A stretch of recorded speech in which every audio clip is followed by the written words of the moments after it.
Hello. So, I remembered real quick before the video, because, quarantine time, right?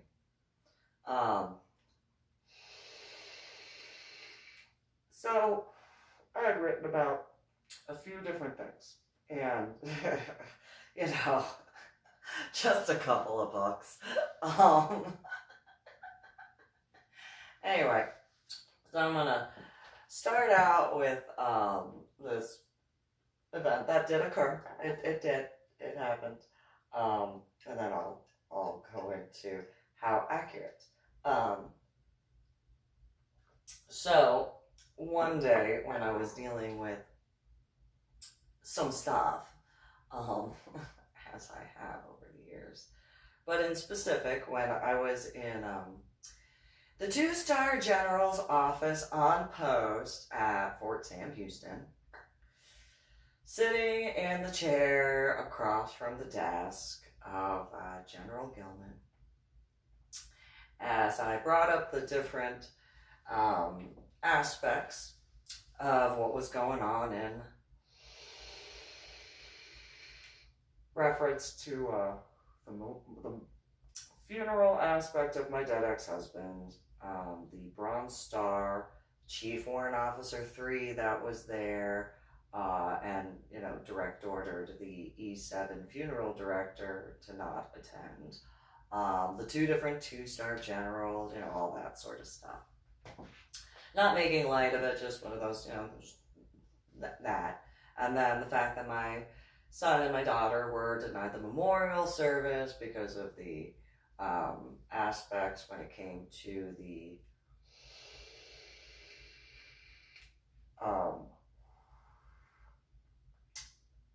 chaplain going on vacation, and then all the stuff in what was changed from medical hold unit to warrior transition unit, and what was still going on in that time frame. And so the general, the 2-star major general, had gotten upset, and he said, well, this isn't medical hold. Okay. You're right. Okay, fine. You can change it to whatever fluffy name you want to call it, rump ranging. I don't care. It is still medical hold. And he said, no, it's not medical hold. It's warrior transition unit. And I said, yeah, okay. You can give it whatever fluffy name you want to, General. That does not change the fact that it is still medical hold unit. You can call it whatever name you want. It does not change the fact that the soldiers that are in that unit know that they are dealing with stuff and are broken. And you changing the fluffy name from whatever to fluffy does not matter, General. What it does matter is how those soldiers are correctly taken care of. You can call it whatever you want. It does not change the fact that it is what it is. And you are going on your little tirade because of the fact that I'm accurate, and you know that those soldiers do not need, nor do they deserve what you are putting them through. Not necessarily you, General, but what has been going on. So you can tell me that I'm not in medical, because he did. He said, you haven't been in medical hold since 2000. You know what? You're accurate, General. That doesn't change the fact that the stuff that I was dealing with and what I saw going on in medical hold is still going on now. You can call it again, whatever name you want to call it. I don't care, General. I do not care. The fact that those soldiers are still having to deal with what they are dealing with just on their own, just on the stuff that they went through while they were overseas or on land, it does not matter. What does matter is the fact that they were doing the pill parties for chips and stuff like that, all these different things. And I was like, no. The fact that this went on A, B, C, D, E, F, G, no. You are absolutely accurate, General. I am not in medical hold. It is not medical hold. It is Warrior Transition Unit. That is fine. You can call it whatever name you want. Again, yes. And no, I know that I'm not in the unit. Duh. General, I wouldn't be in your office right now if I was. Now, would I? No. No, you wouldn't. Okay, General. And this was not in any offense towards him at all. And realistically, well, he probably was upset at that time. And while, mainly because I was accurate. And I will preface this with, I could have made a massively huge big deal. I mean, massively huge big deal about what wound up coming out of his mouth next. But in comparison, realistically, it did not matter. I'll explain that, but in reference to what I was called, those who have military and law enforcement background, but especially military, doesn't matter what branch, they very much know and comprehend. Calling a civilian this, any civilian understands, period. But as far as I think, okay. And, but in uniform, in his office, on post, with the fact that legally a widow, but mainly an executrix, realistically, because I was not there at any point in time as that sort of situation. I never once was like using the word. The words I used were my dead ex-husband, my children's father, my son's father, my daughter's father. That's it. And for those who don't know or didn't, my dead ex-husband was actually my dependent. Thank you very much. As far as my ex-in-laws and my biological family, he was actually my dependent. He had the pink ID card. I never did. So, just not to go too far off subject, but just gonna throw that up. That being said, so any normal female probably would have been automatically upset. And everyone, once again, who has military, especially background, for example, like Watson, who gave me so many counseling statements, Watson.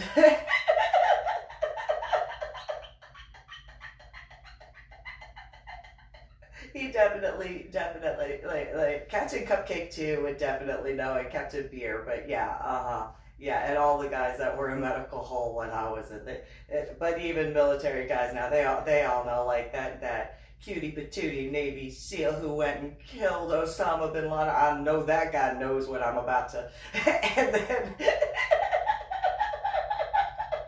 I know General Mattis knows exactly. And then that cutie patootie,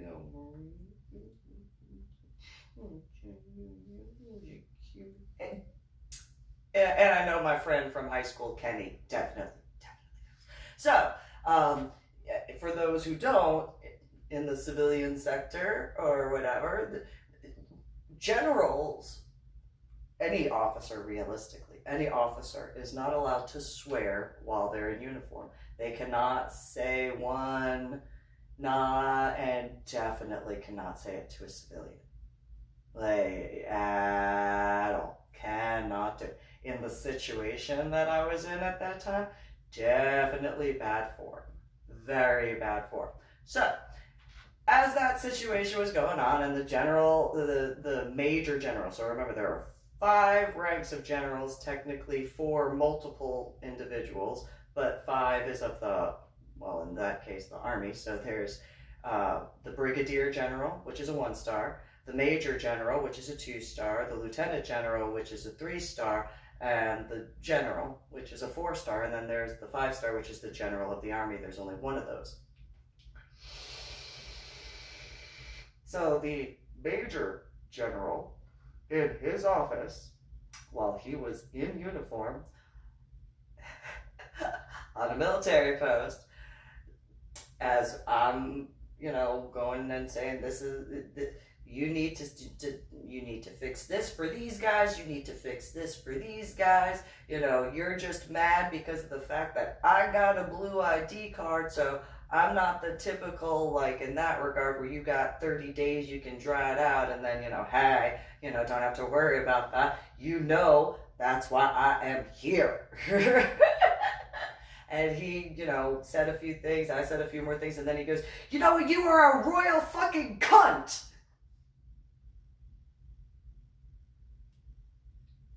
And I just kind of leaned back in the chair, and I let that sink in. And the major general was just, he kept his hands on the desk, and he was just, and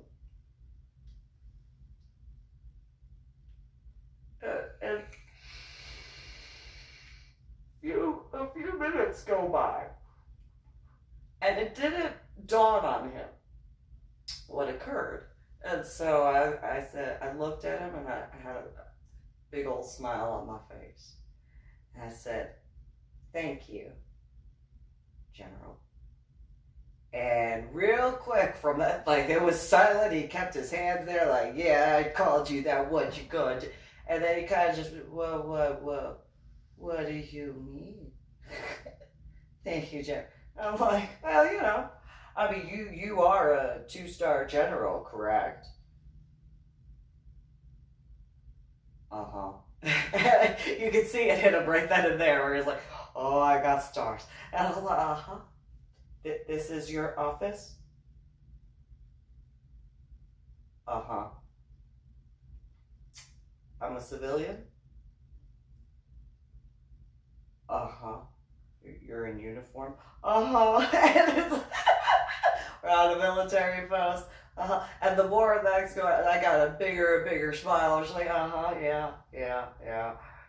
But don't worry, I'm about to tell you the reason why I said thank you for another reason than what you think. And he's just, and you could say, like, those that know that sort of, just, oh, what could you say? Because I don't know. And I said, you're a 2-star general, right? And he's like, yeah. And I'm like, so I've been called a lot of names. A lot.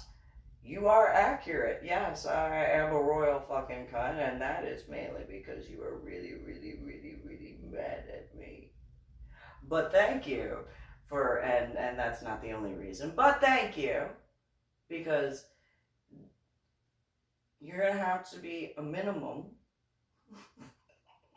of a lieutenant general or higher rank to call me a name that would offend me. And you'd have to be accurate. I would have to be in the wrong for somebody higher ranking. This was in 2008. To call me a name where they were correct.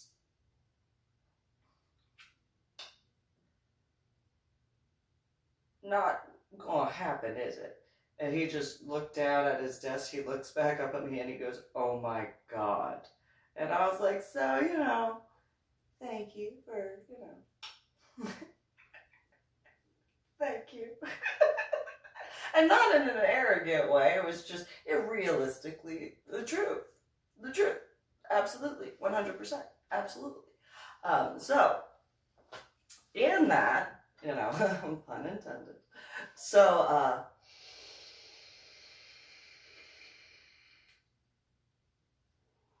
in that same aspect of being called a royal blood.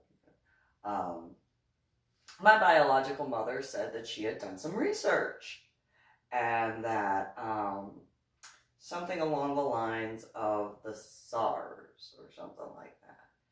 And she told me that, and I remembered a few things that my grandmother, my maternal grandmother, had said when younger. I was like, well, and Anna, my biological mother, she just went on and on about a few things, and I was like, well, if you do find that actually to be accurate, I don't know what that actually means. But since you're doing the genealogy research and all that sort of stuff, I mean, the Army has my DNA. And she was like, what do you mean the Army has your DNA?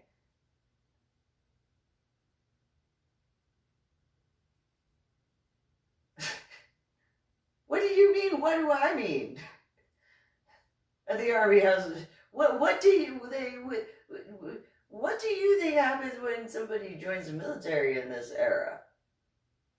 And she was just like, well, why would they have your DNA? Have you ever seen me go to like the doctor and then they like say, you need to go to phlebotomy and go and get a blood, whatever? She's like, yeah. I go, you don't think that the Army keeps a little bit of that?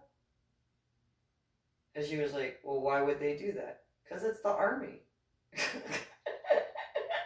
And that's all you need to know. I'm not going to go into explanations because, whatever branch, they're going to have the exact DNA of their soldiers, whatever branch, even if they're veterans, medically retired, whatever. They are going to have it. Well, what do you mean? I have my children in a military hospital. They got my children's DNA too. And she was like, no, that's impossible. I'm like, no, that's how that goes. Yes. Uh-huh. Yeah. Yep. Mm-hmm. And she was like, are you sure? And it's like, I would guesstimate so. I have no actual proof. But, I don't know. Are we in the middle of a war? I think we are. And she was like, well, yeah, there's, Iraq and Afghanistan. I was like, yeah. So if one of our guys, overseas needs to be verified, or if they need a blood transfusion, how's that going to happen? Do they need to know what type of blood they got? Yeah. Oh, okay. So how do they figure out what type of blood? Do you think that they have to do a blood test? Well, yeah. Okay. Math? Okay. And so she was like, well, what does that have to do with the SAR thing? And I'm like, well, if that's actually accurate, and you've put it out on the internet already, apparently, there are ways for the military to check that. I'm sure, probably. And she was just like, well, it's you don't understand. And I'm like, well, I will let you know that, yeah. And remember, you're the only daughter who would have been, by technicalities, because you're the eldest, and then it's the eldest of your eldest in reference to royalty. Now, I know that you treat Patricia the way you do, but yeah, if that's actually the case, you're looking at the actual heir, and you've treated me the way you have. And don't forget, on Mike's side, you got both, where I am the eldest. I am the heir. Only one, by the way.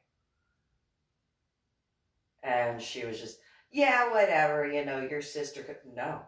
Even if Patricia had children, not mine. Look at the royalty. You should know better. And she was just like, whatever. Well, I said, but don't forget, there's that aspect that you're complaining about right now. Because this was like, when that was going on with the discussion with Anna, in that reference, that was like 2009, or I think it was 2009. And I said, you got to remember when it comes to, because she wound up, it's only the eldest firstborn female. And this is on not just my biological mother's side, but also Mike's side. It's only the eldest female has to be the firstborn.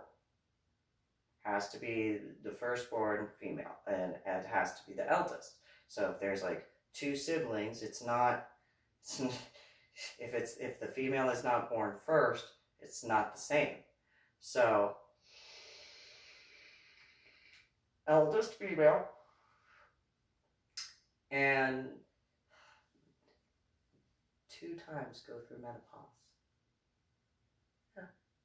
Yeah, 2 times. I mean, I'm sure there might be some males who are into that and they're like, yay, that's cool, if they have like a bunker to hide in for when there's the